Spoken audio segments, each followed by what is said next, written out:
Hello and welcome to episode 6 of the Salmon Trout Steelheader podcast. Today I have with me Dan Fisher of Clackacraft Driftboats, as well as Dan Fisher's Guide Service. Yes, sir. Absolutely. So this episode brought to you by Clackacraft Driftboats. We're going to be talking a little bit about driftboats themselves, as well as fishing for winter steelhead out of a driftboat. So, Dan, first of all, thanks for being with me. And I had a couple questions. First off, what got you started on the whole driftboat tear? Yeah, I've been doing it my whole life. My dad got me started at a very young age. Before I even remember, my dad used to take me in the car seat with my mom, and we'd float the McKenzie River. You're talking toddler ages? Toddler ages, yeah. That's when I started going in a drift boat. That's awesome. So it's been kind of a lifestyle thing for you. So when did you start actually getting on the sticks and rowing? I would say somewhere around like the age of 10 or 11, I kind of started getting the itch to do it with my dad, and so he would teach me, and we ended up doing more circles than going straight down the river. I really didn't know what I was doing, but we made it fun, and Dad was always patient, and he taught me everything I know now. Does it feel kind of like second nature at this point? Yeah, no, absolutely. It's I've been doing it a long time, and I love rowing a drift boat. Absolutely. So you work for Clackacraft Driftboats based in Portland, Oregon, and those are fiberglass drift boats. Correct. And so why, as compared to some of the other materials out there, what is it about fiberglass that makes a good drift boat?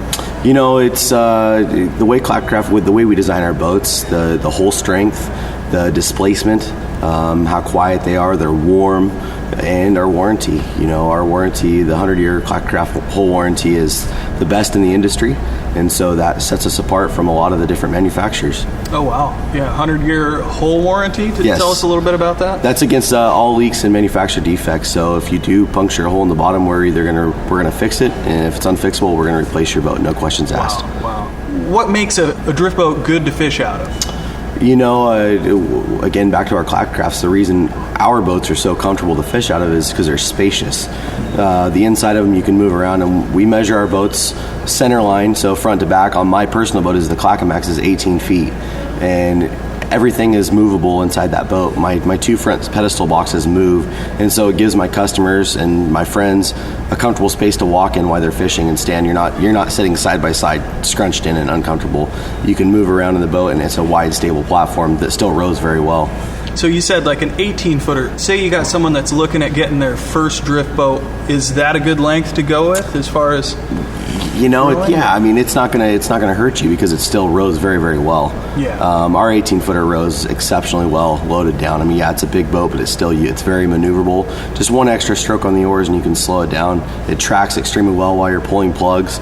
It's excellent for side drifting, bobber dogging. If you want to, come along a seam and you want to twitch, it's a very versatile boat. If you want to fly fish, if you want to use it as a gear boat and go run to run, and you want to spay fish, there's so many different options you can do out of all of our boats. We have many different 16-foot boats. We have low side, standard side, high side, and then we have the Clackamax, and then we have the 17-foot power drifter, which is a jet boat that you can row.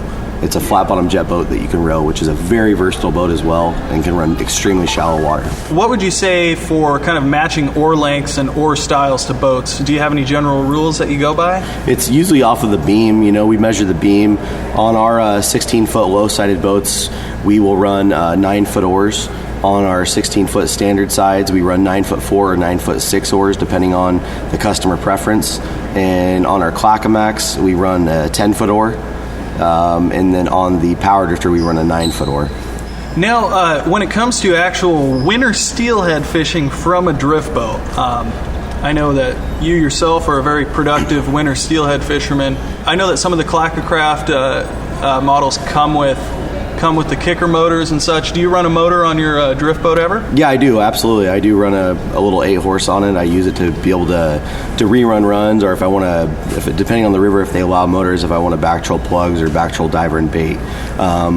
I don't use diver and bait for any type of winter steelhead fishing, but I do use it for spring fishing and such. Mm-hmm. But I do use a motor on my drift boat for sure. Awesome. So now if you were on kind of, say, a normal condition day and you were just to recommend, hey, you got a drift boat, you're going to do a float of this certain river, what would you recommend? 2 good techniques to get dialed in in a drift boat, fishing out of the drift boat, 2 steelhead techniques. Yeah, I would say my 2 favorite would definitely be jig and worm fishing and bobber dogging. Those would be the 2 things that I would dial in if I was to talk to a beginner and say, if you want to be most productive, definitely you can bobber dog all the long runs. You can start at the heads of the hole and do it. You can do it in the tail outs, and it doesn't snag up a lot. You cover the whole spectrum of the hole from top to bottom.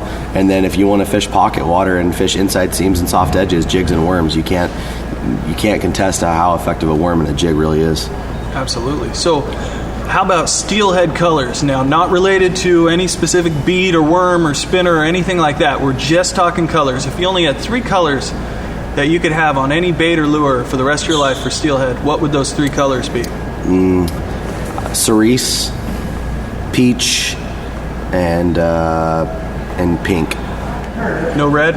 I love red, but it's not my top 3. Yeah, there you go. Well, that's those are the Dan Fisher secrets right there for you guys. So, well, Dan, I really appreciate you just stopping and sitting down and talking with me.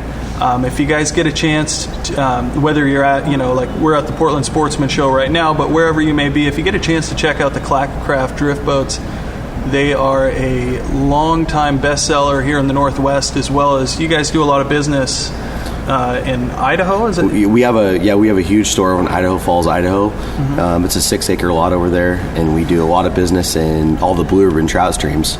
So Montana, Wyoming, Colorado, Utah. It's extremely popular, and then the Idaho guys take care of all the East Coast sales as well. Well, thanks again, Dan. I appreciate it, and thank you, everybody, for listening. Check out Thanks for having me. Clacka.com, I believe it is. www.clackacraft.com. Perfect.